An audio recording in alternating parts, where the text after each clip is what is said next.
ஆன்லைன்ல மிக சரியா நடக்குதுன்னு அண்ணன் சொல்றாரு. நாம் தமிழர் கட்சியோட குற்றச்சாட்டு என்ன? நெறியாளருக்கு இந்த இடத்துல நாங்க பாராட்டுகளை தெரிவிச்சுக்கிறோம். மதுரையில உண்மையான கள்ள நிறுவனத்தை அறிஞ்சிட்டு வந்து என்ன முறைகேடுன்னு உண்மையிலேயே அலங்காநல்லூர் ஜல்லிக்கட்டுன்றத ஒரு அரங்கத்தை கட்டி அண்ணன் சரவணன் அவர்கள் சொன்ன மாதிரி அதை முற்றிலும் வணிகமயமாக்கிட்டாங்க. ஒரு தமிழர் அறம் சார்ந்த தமிழரோட வீர விளையாட்டை ஒரு அரங்கத்துக்குள்ள நீங்க கட்டிவிட்டு உண்மையிலேயே மரியாதைக்குரிய அமைச்சர் அவர்கள் வந்து சொல்றாங்க நாங்க எல்லாருக்கும் இணையதளத்தின் மூலமா தான் நாங்க கொடுக்கிறோம்னு.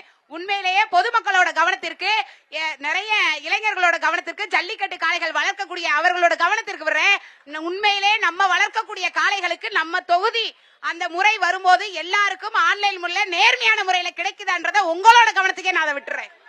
ஓகே ஓகே, நன்றி நன்றி சார். இப்ப நீங்க தொடரலாம். இல்ல, அதாவது ஆன்லைன் முறை சரியா இல்ல, நேர்மையா இல்லங்கிறது குற்றச்சாட்டு. அதிமுகவை சேர்ந்த பல தோழர்கள், பல உறவினர்கள், நண்பர்களுடைய காளைகள் எல்லாமே அங்க அவிழ்த்து விடப்பட்டிருக்கு. இத தாண்டி அதாவது புதுக்கோட்டையில இருந்து அவங்க அதிமுக அமைச்சர் விஜயபாஸ்கர் மாடு வருது, கரூர்ல இருந்து அதிமுக முன்னாள் அமைச்சர் விஜயபாஸ்கர் மாடு வருது. அந்த மாடுகளுக்கு எல்லாம் கிடைக்கக்கூடிய டோக்கன் இங்க கிடைக்கலன்னு வைக்கிற குற்றச்சாட்டு உள்நோக்கத்தோட இருக்கக்கூடிய குற்றச்சாட்டு அப்படிங்கறதா நம்மளுடைய கருத்து. இல்ல, நெறியாளர் கேட்டது சாமானியர் வீட்டு மாட்டுக்கு முடியுமான்னு கேட்டார். இல்ல, சாமானியர் வீட்டு இல்ல, இங்க நடத்துறது எல்லாமே சாமானியர்களுக்கு தான். அண்ணன் மூர்த்தி அவர்களே ஒரு சாமானியர் தான்.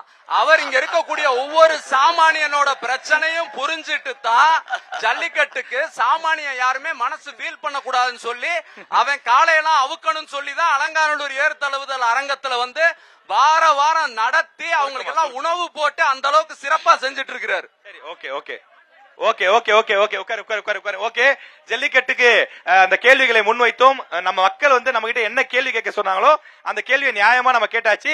3 கட்சிகள்ல இருந்தும் பதிலையும் தீர்வையும் சொல்லிருக்காங்க. இதுல எது சரியான பதில் அல்லது நியாயமான பதில்ங்கிறத மக்கள் பார்த்துட்டு இருக்காங்க. மக்கள் முடிவு செஞ்சுப்பாங்க.